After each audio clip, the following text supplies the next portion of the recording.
Mis hermanos, feliz día, les habla Teo Hernández. Hoy día voy a contarles la historia de Santa Mariana de Jesús, Azucena de Quito, del año 1645. Su nombre completo era Mariana de Jesús Paredes Flores. Nació en Quito, Ecuador, en 1618. Desde los 4 años quedó huérfana de padre y madre, y al cuidado de su hermana mayor y de su cuñado, quienes la quisieron como una hija. Desde muy pequeñita demostró una inclinación hacia la piedad y un enorme aprecio por la pureza y por la caridad hacia los pobres. Ya a los 7 años invitaba a sus sobrinas, que eran casi de su misma edad, a rezar el rosario y a hacer el Vía Crucis. Se aprendió el catecismo de tal manera bien que a los 8 años fue admitida a hacer la primera comunión, lo cual era una excepción en aquella época. El sacerdote que le hizo el examen se quedó admirado de lo bien que esta niña comprendía las verdades del catecismo. Al escuchar un sermón acerca de la cantidad tan grande de gente que todavía no lograba recibir el mensaje de la religión de Cristo, dispuso irse con un grupo de compañeritas a evangelizar paganos. Por el camino las devolvieron a sus casas, porque no se daban cuenta de lo grave que era la determinación que habían tomado. Otro día se propuso irse con otras niñas a una montaña a vivir como anacoretas, dedicadas al ayuno y a la oración. Afortunadamente un toro muy bravo las devolvió corriendo a la ciudad. Entonces su cuñada, al darse cuenta de los grandes deseos de santidad y oración que esta niña tenía, trató de obtener que la recibieran en una comunidad religiosa. Pero las 2 veces que trató de entrar de religiosa, se presentaron contrariedades improvistas que no le permitieron estar en el convento. Entonces ella se dio cuenta de que Dios la quería santificar, quedándose en el mundo. Se construyó en el solar de la casa de su hermana una habitación separada, y allí se dedicó a rezar, a meditar y a hacer penitencia. Había aprendido muy bien la música y tocaba hermosamente la guitarra y el piano. Había aprendido a coser y a bordar, y todo esto le servía para no perder tiempo en la ociosidad. Tenía una armoniosa voz y sentía una gran afición por el canto, y cada día se ejercitaba un poco en este arte. Le agradaba mucho entonar cantos religiosos que le ayudaban a meditar y a levantar su corazón a Dios. Su día lo repartía entre la oración, la meditación, la lectura de libros religiosos, la música, el canto y los trabajos manuales. Su meditación preferida era pensar en la pasión y muerte de Jesús. En el templo de los padres jesuitas encontró un santo sacerdote que hizo de director espiritual y le enseñó el método de San Ignacio de Loyola, que consistía en examinarse 3 veces por día la conciencia, por la mañana para ver qué peligros había en el día y evitarlos, y qué obras buenas tendremos que hacer. El segundo examen, al mediodía, acerca del defecto dominante, aquella falta que más cometemos, para planear cómo no dejarnos vencer por esas debilidades. Y el tercer examen, por la noche, acerca de todo el día, analizando las palabras, los pensamientos, las obras y las omisiones de esas 12 horas. Estos 3 exámenes le fueron llevando a una gran exactitud en el cumplimiento de sus deberes de cada día.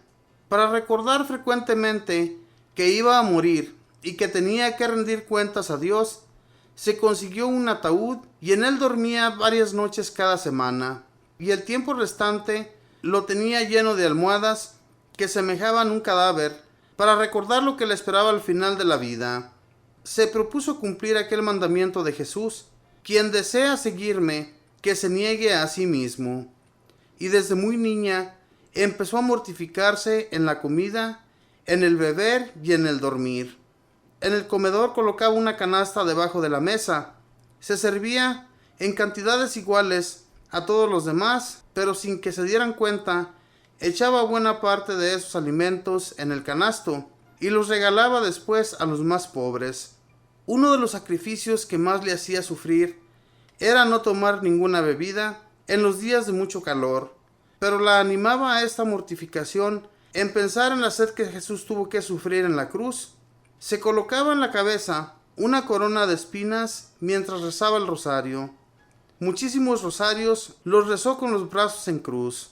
Como sacrificio se propuso no salir de su casa sino al templo, y cuando alguna persona tuviera alguna urgente necesidad de su ayuda. Así que el resto de su vida estuvo recluida en su casa. Solamente la veían salir cada mañana a la Santa Misa y volver luego a vivir encerrada, dedicada a las lecturas espirituales, a la meditación, a la oración, al trabajo y a ofrecer sacrificios por los pecadores.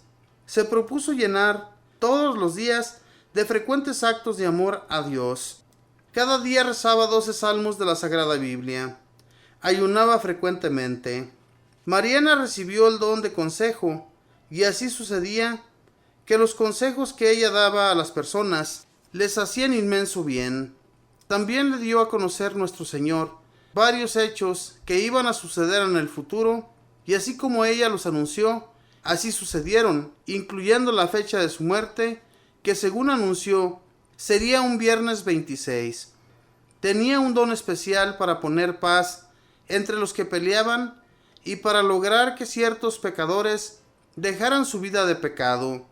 A un sacerdote muy sabio, pero muy vanidoso, le dijo después de su brillantísimo sermón: «Mire, padre, que Dios lo envió a recoger almas para el cielo y no a recoger aplausos de este suelo». Y el padrecito dejó de buscar la estimación al predicar. En una enfermedad le hicieron una cirugía y la muchacha de servicio echó en una matera la sangre que le habían sacado a Mariana, y en esa matera nació una bellísima azucena. Con esa flor la pintaban a ella en sus cuadros, y azucena de pureza fue esta santa durante toda su vida. Sucedieron en Quito unos terribles terremotos que destruían casas y ocasionaban muchas muertes. Un padre jesuita dijo en un sermón: «Dios mío, yo te ofrezco mi vida para que se acaben los terremotos». Pero Mariana exclamó: «No, Señor, la vida de este sacerdote es necesaria para salvar muchas almas. En cambio yo no soy necesaria. Te ofrezco mi vida para que cesen estos terremotos». La gente se admiró de esto, y aquella misma mañana, al salir del templo, ella empezó a sentirse muy enferma. Pero desde esa mañana ya no se repitieron los terremotos. Una terrible epidemia estaba causando la muerte de centenares de personas en Quito.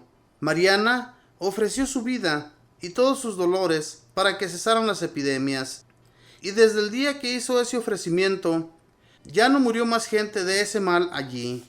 Por eso el Congreso de Ecuador le dio en el año 1946 el título de Heroína de la Patria. Acompañada por 3 padres jesuitas, murió santamente el 26 de mayo de 1645. Desde entonces los quiteños le han tenido una gran admiración. Su entierro fue una inmensa ovación de toda la ciudad, y los continuos milagros que hizo después de su muerte obtuvieron que el Papa Pío IX la declarara beata y el Papa Pío XII la declarara santa. Santa Mariana, no dejes nunca de orar por América. Esta fue la historia de Santa Mariana, una mujer que desde muy jovencita se dedicó en su totalidad a la meditación y a la oración. Mucha gente ha de decir que eso no sirve de nada, pero eso nos sirve, mis hermanos, muchísimo para dejar nuestros pecados. Si nosotros nos dedicáramos muchísimo más a la oración y a la meditación, en hacer penitencia y todo eso que nos ayuda a recoger muchas almas para Dios, todo lo que ofrezcamos, si lo ofreciéramos, mis hermanos, por los más necesitados, por los que están llenos de pecados, les aseguro que habría muchas conversiones de nuestros hermanos allá en las calles, allá en aquellos lugares de pecado, donde existe la prostitución, donde hay tanto alcoholismo, donde hay drogadicción, y todo eso, mis hermanos, con nuestras oraciones, con nuestra meditación y con nuestros ayunos, servirían mucho para ganar esas almas para Dios. Pero somos tan flojos que no somos capaces ni siquiera de hacer unos cuantos minutos de oración. Y entonces, ¿de qué manera vamos a ayudar a todos nuestros hermanos a que Dios nuestro Señor abra sus corazones y ellos cambien su procedimiento? En realidad no podríamos lograr hacer nada si nosotros no nos ponemos a orar, si nosotros no nos ponemos a ayunar, como esta jovencita lo hacía. Aunque ella quiso muchas veces entrar a una comunidad religiosa, nunca fue admitida, pero tal vez porque era muy jovencita, tal vez porque hubo impedimentos de su familia, nosotros no sabemos. Lo que sí, que cuenta su historia, que se construyó un cuarto separado de la casa de su hermana para allí irse a meditar, irse a orar, irse a leer, irse a hacer tantas cosas, que nunca estuvo de ociosa, cosa que nosotros muy continuamente llevamos a cabo, estar de ociosos. Eso, mis hermanos, a nosotros nunca nos va a servir para nada.